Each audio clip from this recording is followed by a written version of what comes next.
Hello అండి అందరికీ. అందరు ఎలా ఉన్నారు? బాగున్నారా? So welcome to my channel simple life vlogs. So నేను ఈరోజు అయితే మీ ముందుకి మహాగాథ బుక్ నుంచి 7th స్టోరీతో వచ్చేసాను. సో స్టోరీ 7 అనేది దేని గురించి అంటే, మనం ముందుగా చూసిన 6th స్టోరీలో చూసాం కదండి, బ్రహ్మగారి యొక్క 5వ తలని ఖండించారనమాట మహాశివుడు. అయితే ఆ విషయం తెలుసుకున్నటువంటి నారదులు వైకుంఠానికి వస్తారనమాట. వచ్చి చాలా ఆశ్చర్యంతో ఆయన చెప్తారనమాట శ్రీ మహావిష్ణువుకి, నేను ఏదైతే శపించానో మా తండ్రి గారిని, అది ఈ రోజున నిజమైంది అని చెప్తారనమాట. అయితే మహావిష్ణువు అంటారనమాట, ఇదంతా కూడా మాయ వల్ల జరిగింది అని. నారదు వారికి అర్థం కాక మాయ అంటే ఏంటి అని అడుగుతారు. అయితే అప్పుడు మహావిష్ణువు నాకు కొంచెం మంచినీరు తీసుకొనిరా అని నారద మహర్షిని అడుగుతారు. అయితే నారద మహర్షి దగ్గరలో ఉన్నటువంటి నీటి ప్రాంతానికి వెళ్ళి అక్కడ నుంచి తీసుకొస్తుండగా ఒక కన్యను చూస్తారనమాట. అయితే ఆ కన్యను చూడగానే ఆయన ప్రేమలో పడతారు. తర్వాత ఆవిడికి ఆ విషయాన్ని చెప్పి తర్వాత ఆవిడని వివాహం కూడా చేసుకుంటారనమాట.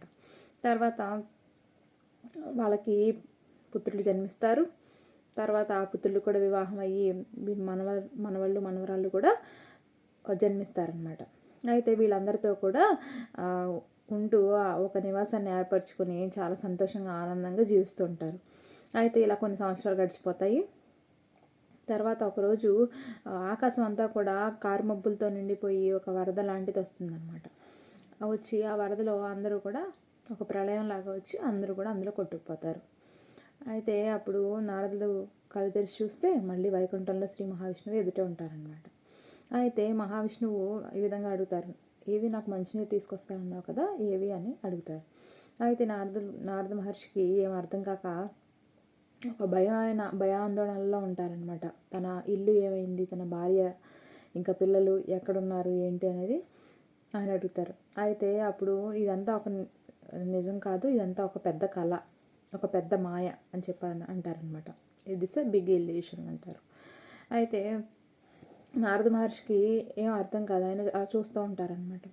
అయితే శ్రీ మహావిష్ణువు చెప్తారనమాట, ఏదైతే బాహ్య ప్రపంచం ఉంటుందో ఇందులో ఉన్నటువంటి వస్తువులే కానీ, మెటీరియల్ వల్ల ఉన్నటువంటి material things like expensive things కానీ అట్లా అనమాట, ఏవైతే ఉన్నాయో వీటిని మనం అంత సర్వస్వం అనుకుంటామన్నమాట.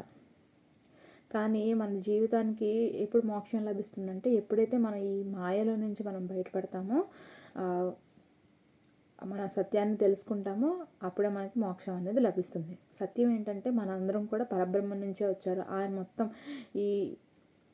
ఈ విశ్వం అంతా కూడా ఆయనే వ్యాపించి ఉన్నారనమాట.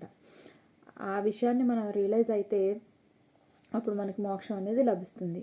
కానీ ఇప్పుడున్నటువంటి మనుషులే కానీ అందరూ కూడా ఈ మాయలో మనం పడిపోతామన్నమాట. దాని నుంచి బయటకు రావడం అనేది చాలా కష్టం.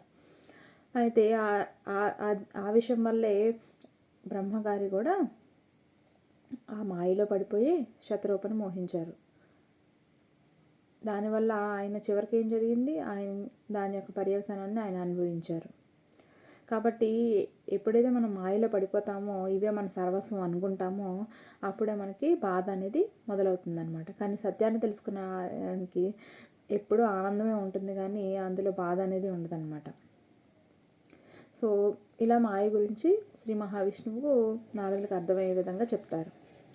తర్వాత ఇంకా ఒక పక్కన భూమి మీద మానవ జాతి అనేది తన జాతిని పెంచుకుంటూ వెళ్తుందన్నమాట. మనం చూసాం కదా ముందు స్టోరీలో, మను శతరూపాన్ని, వారి యొక్క పుత్రులు, అలాగే వారి పిల్లలు, అలా ఇంకా మొత్తం కూడా జనాభా కొంచెం కొంచెం పెరుగుతూ ఉంటుంది.